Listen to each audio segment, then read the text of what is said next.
soil, a fully regulated, seamless link between traditional finance and the digital crypto world, offering secure returns fully backed by tangible, real-world assets.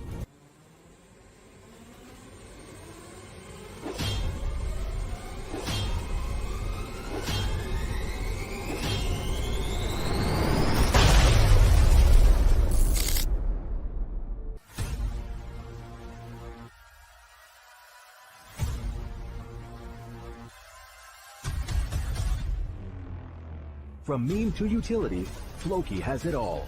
NFT metaverse game called Valhalla. Floki University, DeFi, charity, and shopping. Floki is governed by the people, for the people. Floki, together there is no stopping us.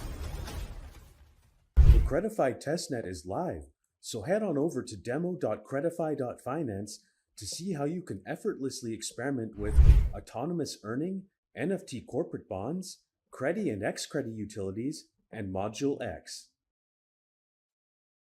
What's up, my friends, ladies and gentlemen? Hope you guys are doing all well.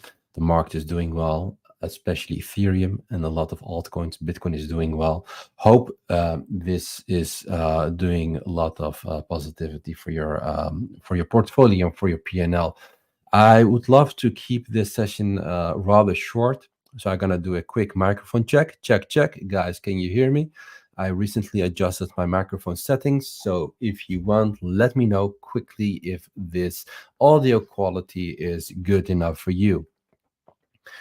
And let's start quickly and immediately with the topic of the week, Ethereum ETF.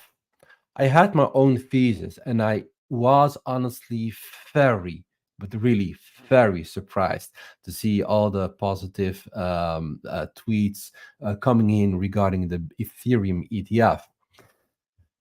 My thesis was and is normally, this is a tweet from 2023 October. Normally, the SEC has 240 days from the beginning of its review process to reach a final conclusion. And it has typically used the full duration of this 240-day time frame. And in between, the SEC can delay a approval a few times. My thesis this time was, okay, for all these, there were felt a few of these Ethereum ETFs. One of the first one was Fnac, and then 21 shares in ARK, and then we have hashtags Grayscale, Invesco, BlackRock, Fidelity, probably a few more. Not sure if this one is kind of outdated, but the final approval or the final deadline for Fnac is this week, Thursday, and then 21 shares in ARK coming Friday this week. My thesis was most likely going to see a rejection, but hey, Ethereum doesn't really need a ETF to make a new all-time high. It was just lagging.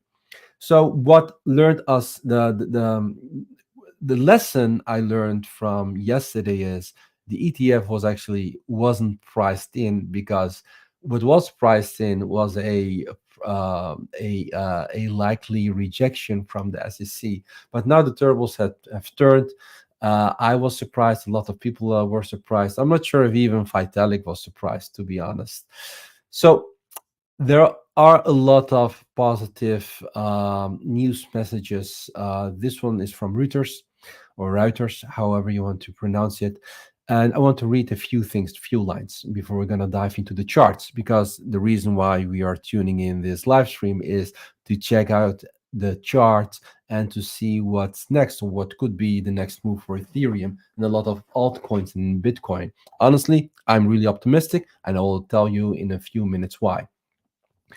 Here, the report is saying, while the exchange application are the first step in a two-step approval process, a Securities and Exchange Commission green light would mark a major and surprising, and really, it's a really big surprise, win for the cryptocurrency industry that had been expecting the thumbs down.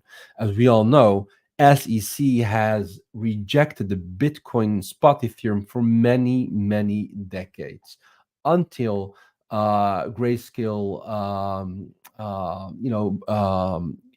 wasn't really pleased with that, so they brought SEC to the court. So here another piece of text, and I really think it's worthwhile to go through it.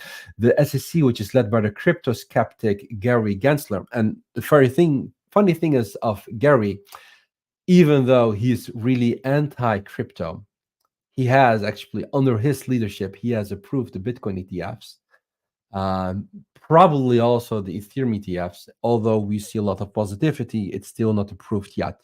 However, there is a higher likelihood that it will be approved.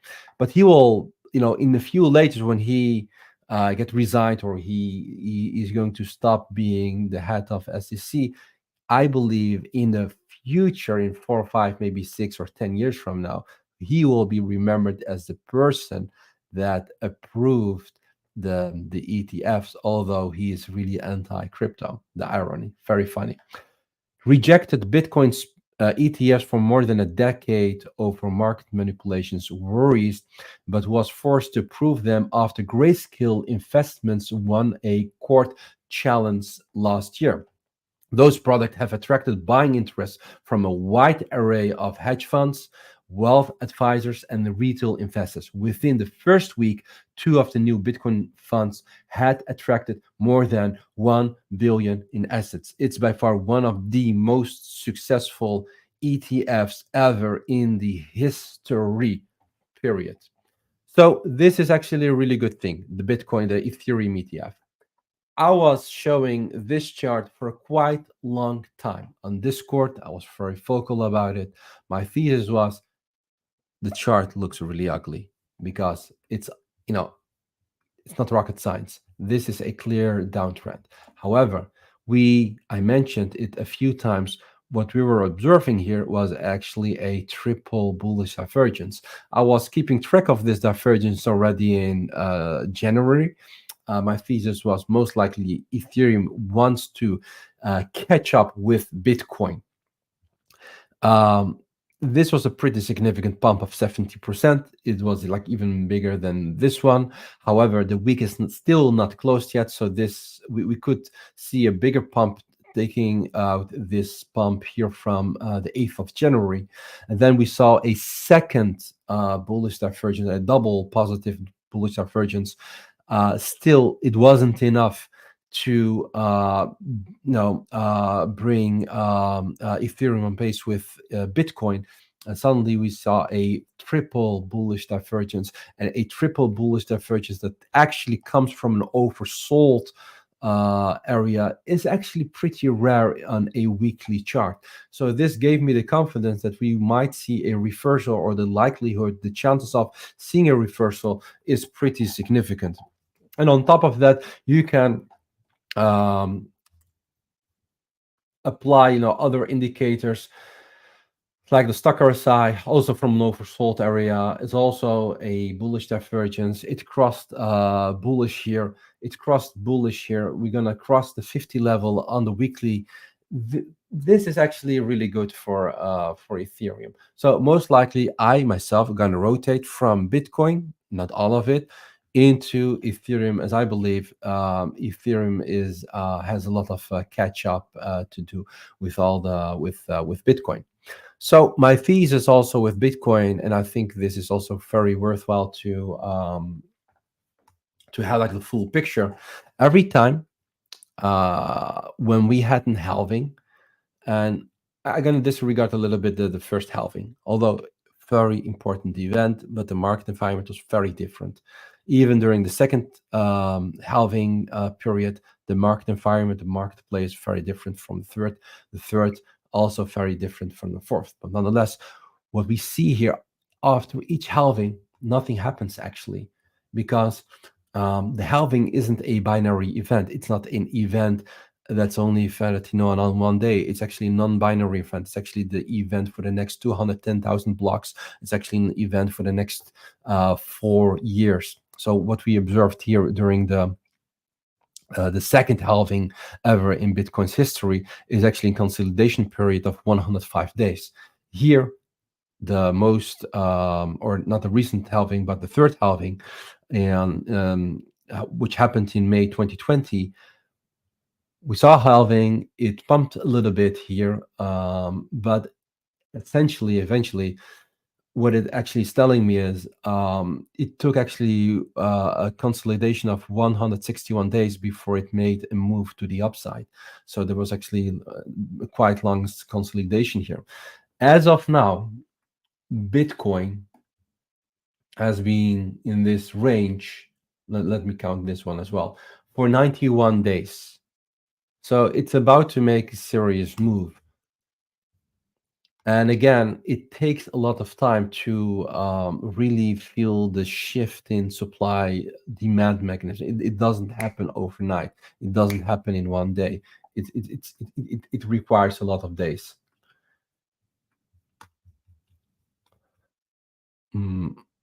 My thesis here as well was,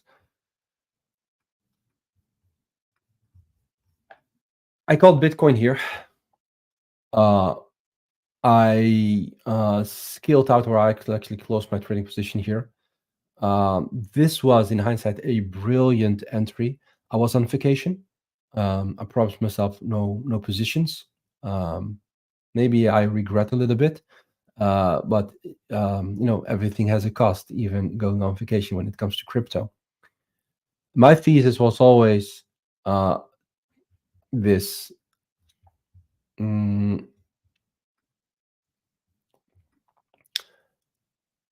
If Burbicator Pro gives us on a daily a bullish signal, and it can take out the mid-range, or it can reclaim the mid-range, the path of least resistance is range high, period. It's simple as that. It's playing, I just play this level to level. So what's next for Bitcoin? You can utilize like a few techniques. One, Fibonacci levels, 84K, very possible for Bitcoin if it can break out from this level, or you just like do the classical way. To me, it's not like real exact science, but it just gives me an indication how far Bitcoin could go. So it would be anywhere between 84 to 88K. That would be a really realistic level for Bitcoin. But for that, I want to see. I don't want to see a close below mid-range. Maybe some rejection. I wouldn't mind, to be honest. Also, what's really good to know is this is actually, just see this as a base. So this is a consolidation. This is a base consolidation of 90 something days. Okay. If we see a base of 90 something days, and then it breaks to the outside, to the upside, it's actually a really bullish thing, because more often than not, the Bitcoin market, more often than not, it is actually in a consolidation phase here for quite a long time. Up, consolidation, up, quick consolidation, up. This is another consolidation. So more often than not, Bitcoin is ranging than actually being in a obvious trend. Another thing I shared quite recently is the compression we see here at the MAs or the EMAs. We saw here in compression, up it went, compression, up it went. With compression, I mean it compressed, and the MAs and EMAs, they can give different signals. Whenever the price crosses the MA, that's actually the first most significant signal. And then if we see a EMAs or MAs doing a crossover, that's the second signal. You could see that as a confirmation. So we saw that here, and here, because we saw here like multiple EMAs crossing each other. 12 crossed the 21. I think it also crossed the 50 here. As you can see, the gray or the orange one is the 50 level, a 50 EMA. So all with all, this looks really really bullish. But what's next? I really believe in narratives and in hype. You want to be in a narrative where money is flowing into, and where people feel the most comfortable with, or at least where I feel the most comfortable with. What I've seen in the previous months is money rotating to a specific layer one, for example, Solana or a base, and then that ecosystem does really well. So Solana memes did well. There was a lot of traction on the base network. Base memes did very well. Real world assets narrative did very well. AI narrative also did very well. Deep in also. So my focus is mainly on these categories. There is this old fashioned and thinking of money of Bitcoin flowing into Ethereum, flowing from Ethereum to the majors, to the high caps, to the low caps, to the shit coins, and that's it basically. I think there is some truth in that. However, the landscape is actually really different. If you would analyze all these Bitcoin ETFs, in Hong Kong, in other countries, in the United States, don't think that this money will flow into spot Ethereum and then Ripple and then Bitcoin Cash and then the high caps and then the low caps. No, this money will just stay in Bitcoin, or they will rotate out, right? These are the clients of these asset managers. So it's not basically BlackRock buying cheap Bitcoin. No, it's actually the clients that want to have Bitcoin exposure. And I don't see that this money here and this money here, like this amount accumulated, will flow into altcoins. No, hell no. However, retail traders who have been in Ethereum or Bitcoin for a long time, yes, they will most likely rotate from Bitcoin into others. But for now, Bitcoin has a lot of strength. Ethereum is trying to catch up. I believe being in these two would be very beneficial. And those who are holding Ethereum and Bitcoin in their purchase power will increase over time, and that money will most likely flow into hot narratives. So I believe that AI will be is going to be the next thing. So we have the first quarterly earnings of Nvidia. We have probably the release of ChatGPT in, I think, midsummer. I'm not sure exactly when. And I think this could spark and induce a AI alt season. So I'm trying to position myself accordingly. I created a list with a few AI coins. I want to go through them quickly. This is SingularityNet. And by the way, sorry for all the notifications you're hearing. Again, the same what happened here. We see a compression on the MAs. And this is basically a bull flag. And we see here again a compression. I reckon this could go higher. According to Burbicator Pro, it signaled a nice bull signal here. So a close below 80 cents would invalidate the bullish thesis. For your information, I went through a lot of AI coins, and this is actually my my main watch list for AI. I asked on Twitter, okay, what kind of AI coins should I chart? Matrix AI was one of the most popular ones, so I cannot disappoint my followers. So I have to chart this one as well, without MAs, without Burbicator Pro. This looks quite steady, to be honest. While Bitcoin was declining, this one was actually catching up. Very nice. I like the shape of the RSI here. Now with the Burbicator Pro, what it's telling me is it signaled here basically where is it? A bull signal. Eventually it was a long wick. And according to the Burbicator Pro system, a close below the trailer, so the orange line, would induce a bear signal. But we haven't seen any bear signal yet. Go to the 12-hour chart.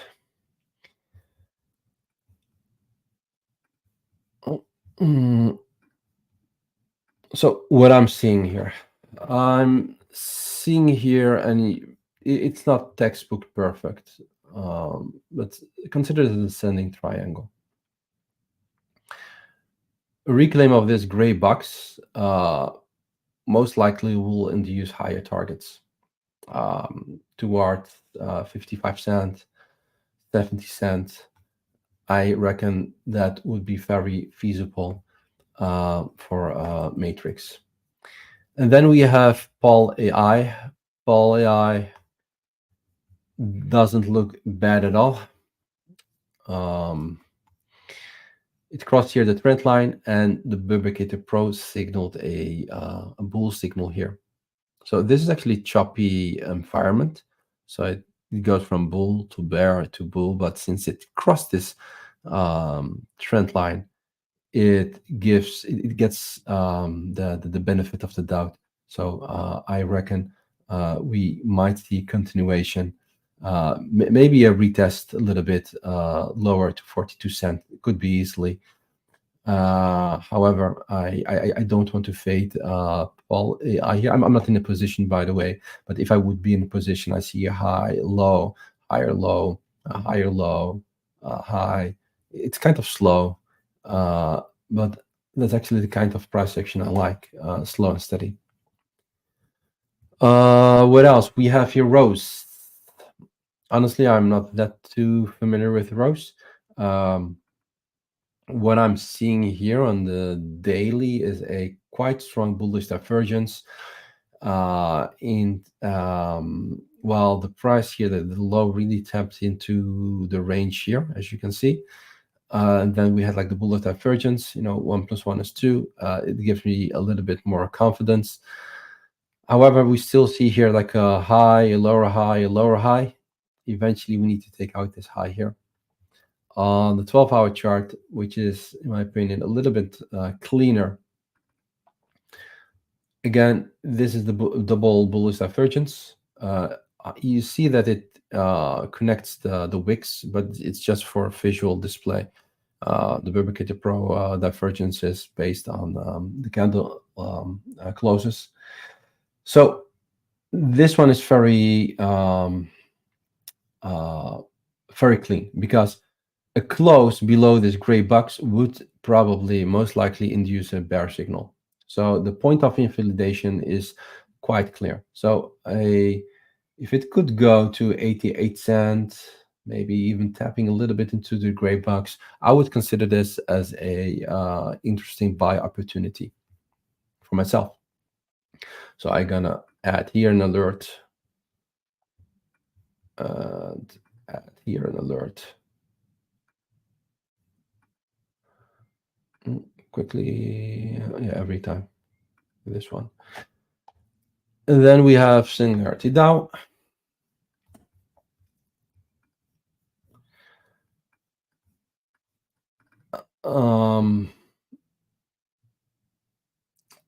I rather prefer the other ones in terms of price action. This one is not relevant. Original trial. Full disclosure, I have a back. This gray line is actually the current time frame trailer. So whenever it crosses this gray line, it would induce a bull signal. So here we see again the compression we talked about, like all these EMAs, MAs, coming together. If it can reclaim this level here,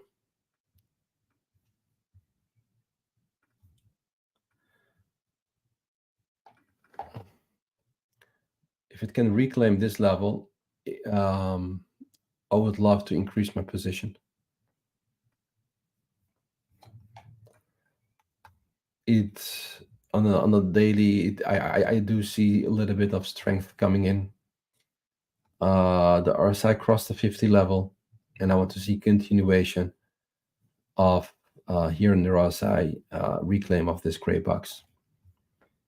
What else do we have? Well, that's it, ladies and gentlemen. So all with all, I believe this looks quite good. I also believe that the Bitcoin dominance here looks good as well. So this is the dominance, altcoins excluded. So why I'm using this, I want to see where strength. So as of now, I believe most of the strength is in Bitcoin. It's most likely because of the spot ETFs. That money doesn't rotate into altcoins. However, if we see a clean, good rejection, because we saw here rejection, rejection, here rejection, here rejection again, this chart is actually a meme chart, right? You cannot trade this. However, it does give you really valuable insights. The insight it gives me is where is strength? As of now, Bitcoin, there's a lot of strength. However, if we lose this level here, this tells me money is rotating into Ethereum ecosystem, and I don't want to fade this triple bullish divergence. It's here back in the range. I wouldn't be surprised if Bitcoin is trading here in a few weeks around 0.06 Bitcoin against Bitcoin. So that's 0.6. Let me see, ladies and gentlemen, if there are any questions. Advice, Bank. Honestly, I don't know what Bank even is. I don't have any position. Rio, I'm in Rio. Invested like a quite long time, and I'm very proud because the reason why I'm proud about that is I was really right on a few narratives, and one of them was tokenization and real world assets. Honestly, this looks like a healthy rejection, and I don't even consider this as a hard rejection. I consider this as actually as a soft rejection. Nice consolidation here, consolidation, rejected. I don't care because I had like a really good entry. I scaled out a little bit. But Rio is definitely not something I want to scale out fully. It's one of my best performing coins. Well, man, we just did man. What? G-Day host? Rio. So, ladies and gentlemen, let's do next time a different video where we're going to dive again into a lot of altcoins, AI, real world asset, DeepIn, or any other narrative you think it's interesting. Again, hit the like button. I do this, guys, this video for you guys. Hit the like button, leave a comment if you want, share this with your friends. At least hit the like button, because the more likes we get, the more high quality videos I will make for you, and not only me, but the entire team of the Nest. Well, I already Paul AI already covered Paul AI. It looks pretty good. Until the next time, see you around, stay safe, and God bless. Bye bye.